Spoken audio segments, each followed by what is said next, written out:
Hello প্রিয় বন্ধুরা, তোমরা সবাই কেমন আছো? আশা করি তোমরা সবাই ভালো আছো, আমিও ভালো আছি। আজকে যে গল্পটা তোমাদেরকে শোনাবো সেটা অনেক মজার একটি গল্প হতে যাচ্ছে। তো চলো গল্পটা শোনাই তোমাদেরকে।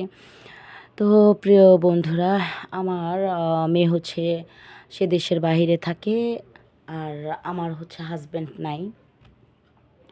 মানে আমার মেয়ের বাবা অনেক আগেই দুনিয়া থেকে চলে গেছেন। আমি অনেক কষ্ট করে আমার মেয়েকে লালন পালন করেছি।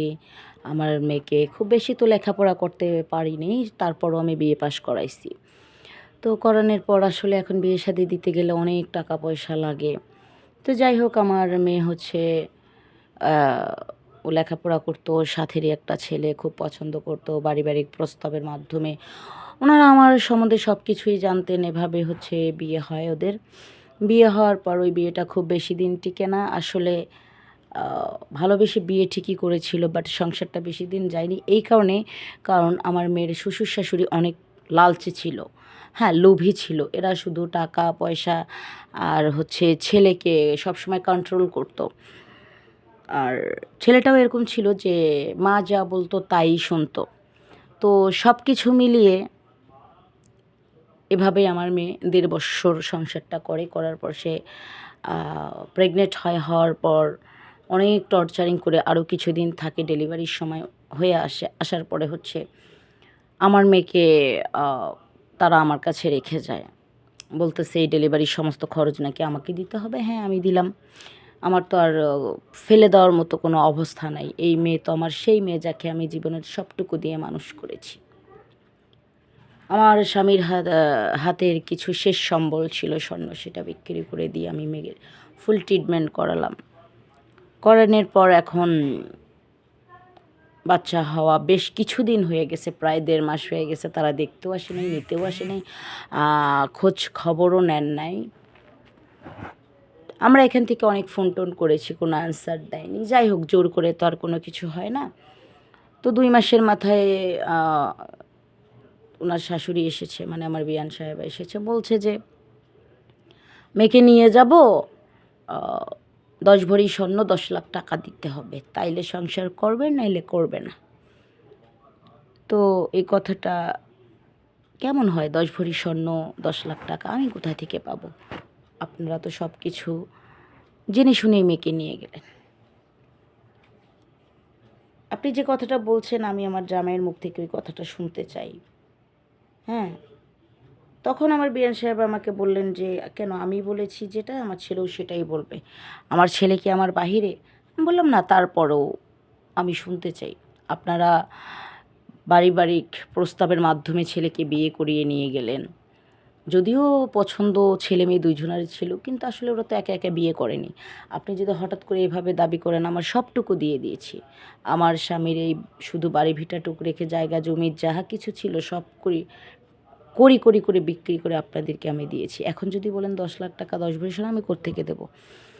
যাই হোক, আমার জামাইয়ের মুখে আমি একটু শুনতে চাই। আপনি ফোন দেন। জামাই আর আসে নাই, ফোন দিছি তো হ্যাঁ, জামাইয়ের একই কথা। তখন আমার মেয়ে বলল, "আচ্ছা, ১০ লাখ টাকা দিলে সংসার হবে, ১০ ভরি স্বর্ণ দিলে সংসার হবে, এছাড়া হবে না, তাই না?" বলছে, "না, আমরা বউ আর ছেলে বাচ্চা হইছে, কাউকেই নিবে না।"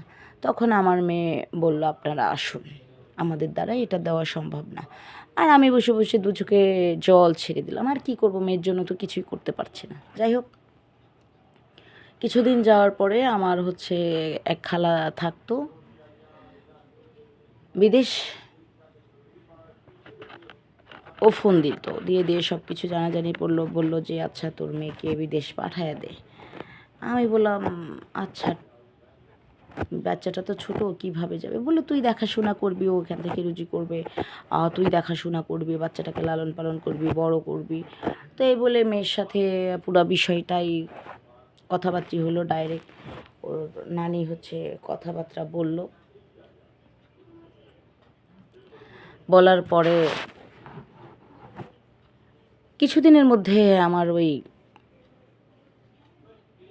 খালা ওর ডাইরেক্ট আমার মেয়ের সাথে কথাবার্তা বলল। বলার পরে ও হ্যাঁ জানাইলো। আমি বলেছিলাম দেশে থেকেই কিছু একটা চাকরি বাকরি কর। বলল, "মা, দেশের পয়সা দিয়ে আর কি করা যাবে বলো? আমার ছেলেরও তো ভবিষ্যৎ আছে।" তো যাই হোক, আমার মেয়ে চলে গেল বিদেশ। আমার খালাই নিয়ে গেল। নিয়ে যাওয়ার পর ওখানে চাকরি বাকরি করে ছেলেটাকে আমি লালন পালন করি। এই করতে করতে করতে করতে ছেলের বয়স পরিপূর্ণ 22 বৎসর হয়ে গেছে, অনেক বড় হয়ে গেছে। এর মধ্যে আমার মেয়ে 2বার সফরও দিয়েছে দেশে, তো অনেক কিছু করেছে দেশে। এখন আমার মেয়ের একটা 5তলা বাড়ি আছে, গোয়াল ভরা গরু আছে, ঘরে ধান আছে, গোলা ভরা ধান আছে, কোনো সমস্যা নেই। কিন্তু বিয়ে শাদী আর করলো না জীবনে। শেষবার যখন আসলো, যখন ছেলেটার বয়স 22-এ পড়লো, তখনও আসলো। আয়শা বেশি দিন থাকেও না আসলে, বুঝি তো, ভালোবেসে বিয়ে করলো, সংসার হলো না। বলেছিলাম আর যাস না, বললো না মা, দেশে থেকে কি করব, বিদেশে থেকে আর যাই হোক টাকা পয়সার তো আর অভাব হবে না। এখন আমার মেয়ের কাছে লক্ষ লক্ষ টাকা, স্বর্ণের অভাব নেই। যাই হোক, এভাবেই আমার মেয়ে আবারও চলে গেল। ছেলের বিষয়ে আলাপ হলো, ছেলেকে কি বিয়ে শাদী করাবি না? বললো ওর ইচ্ছে, কিছু করলে আমাকে জানায়। ও ছেলেকেও ইনডাইরেক্টলি বললো, ছেলে ডাইরেক্ট মুখের উপরে না করে দিল, বললো না ওর কেরিয়ার করবে, এই কথা বলে চলে গেল। যাওয়ার পর ছেলেটা বলল মাকে যে তুমি যেও না, আর কিছুদিন থাকো। বললো বাবা আমি থেকে কী করবো, তুমি তো সবই পাচ্ছ, টাকা পয়সা, তোমার নানির আদর ভালোবাসা, আর কি চাই তোমার বলো। আর আমি দূরে থেকেও যেটা, কাছে থেকেও সেটা, কিসমত খারাপ, এই বললো। বলার পরে ওর মা তো চলেই গেল। যাওয়ার পরে বেশ কিছুদিন দেখলাম ছেলেটা একটু উল্টো পাল্টা চলাফেরা করছে, কথা শুনছে না। বললাম নানুরে, ভাইরে, কত কষ্ট করে তোকে আমি মানুষ করলাম, উল্টো পাল্টো কেন চলাফেরা করছিস? দেখ, তুই বললি তুই কেরিয়ার গড়বি, এভাবে কি করে কেরিয়ার গড়বি বল? তুই তো খারাপ ছেলেদের সঙ্গে মিশে নেশাপানি করতেছিস, দেখ বিগড়ায় যাস না। বলতেছে নানু চুপ থাকো তো, ভালো লাগে না কিছু। আমি বললাম ভালো না লাগে কেন, কোনো পছন্দ টছন্দ থাকলে বল না। বললো না ও সব কিছু না, আসলে আমার কি হয়েছে আমি নিজেও জানি না, এই কথা বললো। তো আয়সা দেখলাম ঠাস করে বিছানার উপরে শুয়ে পড়লো। তো আমি জুতাগুলো খুলে সেদিন শুয়ে দিলাম, বললাম খাবি না? বললো না, ওর মা চলে গেছে। পরের দিন সেম ও বাড়িতে আসলো, একদম মাতাল হয়ে এসছে, পড়ে যাচ্ছে। আমি সুন্দর করে শার্ট শুট খুইলা, গাটা মুছাইয়া, জুতা টুতা সব খুইলা শুয়াইছি। শোয়ানোর পর আমি এক গ্লাস লেবুর পানি বানায় আনছি। আমি বললাম উঠ তো, একটু আস্তে আস্তে খা। তো বলছে না আমি কিছু খাবো না, তুমি রেখে দাও, এটা সরাও। বললাম কালকে থেকে কি শুরু করলি বলতো, এভাবে কি করলে চলবে? এই বলতেই বললো সব চলবে, আরও কত কি চলবে। আমি বললাম কি চলবে? তো আমারে বলতেছে তোমার না পরীর মতো সুন্দর লাগে নানু। আমি বললাম হ্যাঁ লাগে, আর কি? বললো আরও অনেক কিছু। বললাম, আমি বলতেছি দেখ, ছাই পাশ খেয়ে কি মাতলামি শুরু করছিস? আমাকে বলতেছে মাতলামি দেখছো কি, এই বলে আমাকে জড়াই ধরছে। তো আমি বললাম ছাড় হারামজাদা ছাড়। বলতেছে আজকে আর ছাড়বো না, চিল্লাচিল্লি করো না বুড়ি তুমি, এই কথা বলে আমারে পালঙের উপরে ফালাই দিল। দেওয়ার পরে সে ইচ্ছা মতো ডাব খাইলো, ডাবের পানি খাইলো। খাওয়ার পরে সে চলে গেল ছোট নদীতে, নদীতে ইচ্ছা মতো ডুবলো, ডুইবা খাইলো পানি।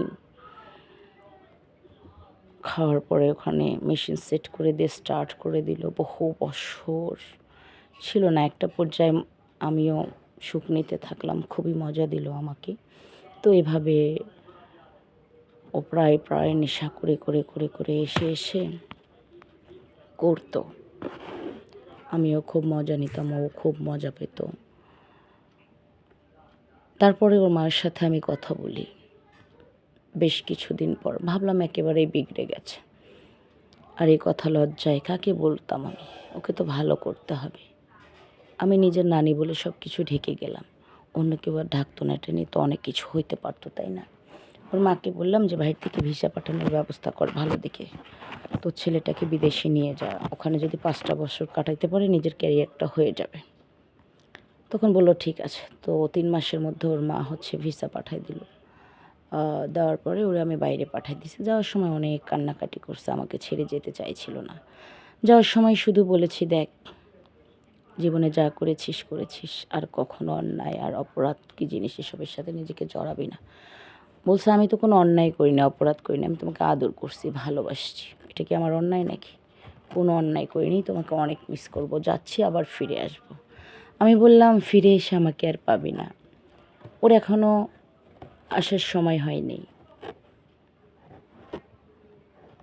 ও আসার আগে আমি হয়তো বা এখানে আর থাকবই না, এটা মনে মনে ভাবছিলাম। তারপর হঠাৎ করে 3 দিন পরেই ফোন আসে যে আমার নাতি ওখানে বিয়ে শাদি করে নিয়েছে।